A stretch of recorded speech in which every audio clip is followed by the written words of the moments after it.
হচ্ছে তোমাদের হচ্ছে? হ্যাঁ, আপনাদের সবাইকে বলি যে বৃন্দাবনে ভক্তি যোগাশ্রমে যে প্রোগ্রাম আপনারা দেখছেন, এই বৃন্দাবনের সমস্ত লাইটিং সিস্টেমগুলো আপনাদের দেখিয়ে দিলাম। চারিদিক যে লাইটিং সিস্টেমগুলো দেখিয়ে দেওয়া হয়েছে, এই দেখুন আমার উপরের থেকে সব দেখতে পাচ্ছেন, এগুলো লাইটিং সিস্টেম। আর এতে আবার ঝালর লাইট লাগানো হবে। ঝালর লাইট দিল্লিতে কিনে রাখা আছে, সেটা আসলে লাগানো হবে। তো আমরা প্রথম অ্যানাউন্সমেন্ট হচ্ছে, আমি 15 তারিখে কলকাতা পৌঁছাবো। 16 তারিখে কালসর্পদোষ কাটাতে চাইলে আসবেন, তা না হলে 16 তারিখে জন্মাষ্টমী অনেকে অবজেকশন করছিলেন, তাহলে 23 তারিখে কৌশিকী অমাবস্যাতে কালসর্পদোষ অবশ্যই কাটাবেন।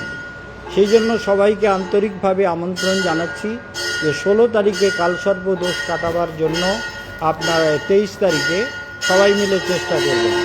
এবং বৃন্দাবনে ভাগবতের এই স্টেজ মোটামুটি আমরা রেডি করে ফেলেছি, সব দিক থেকে সুন্দর করে।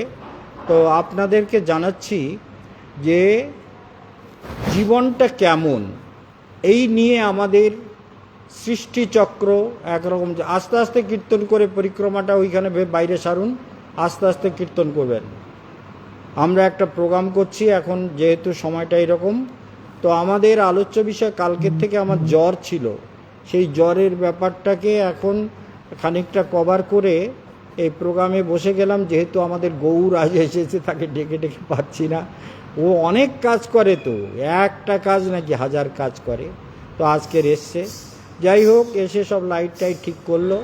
এখন আপনাদের কাছে বলবার বিষয় হলো, এই যে জীবন পথ আমরা পেয়েছি, এই যে অধ্যাত্ম জীবনের ছন্দ আমরা যেভাবে পেয়েছি, এই ছন্দকে আমাদের গড়ে তোলা দরকার।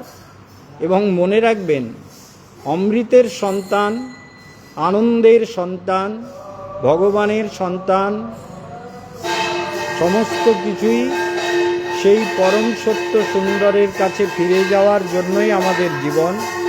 তার চরণতলে ফিরে যেতে হবে। তার জন্য এই যে বৃন্দাবনে কার্তিক ব্রত পালন, ব্রজধামে যে কার্তিক ব্রত পালন, ব্রজধামে কার্তিক ব্রত পালন, আর ব্রজধামে হরিকথা শ্রবণ, 1 মাস ধরে কার্তিক ব্রত পালনের মধ্যে দিয়ে হরিকথা শ্রবণ, এ আপনাদের জীবনের এক পরম প্রাপ্তি।